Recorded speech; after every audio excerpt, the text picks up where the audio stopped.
ప్రజలకు ప్రభుత్వ సేవలను ఒకే చోట అందించాలనే లక్ష్యంతో గతంలో సిద్దిపేట జిల్లా చేర్యాలలో సమీకృత ప్రభుత్వ కార్యాలయాల భవనానికి శ్రీకారం చుట్టారు.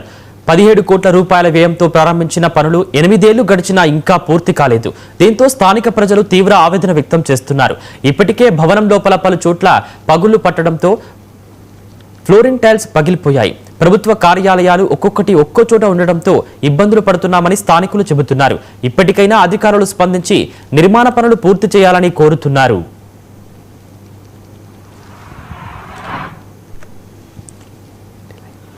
ఈ సమీకృత భవన సముదాయాల బిల్డింగు నిర్మాణము గత కేసీఆర్ పీరియడ్లో టీఆర్ఎస్ పార్టీ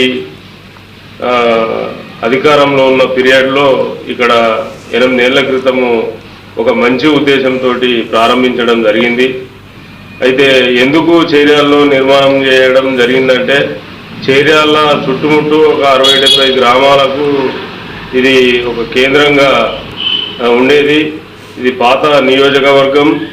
రెండవది చేర్యాల మున్సిపాలిటీ ఓ పెద్ద ఓటింగు పెద్ద సంఖ్యలో ప్రజలున్న ప్రాంతం. ఇది తమ అవసరాలకు చేర్యాల కేంద్రంగా అన్ని గ్రామాల వాళ్ళు ఇక్కడికి వచ్చే పరిస్థితి ఉంటుంది.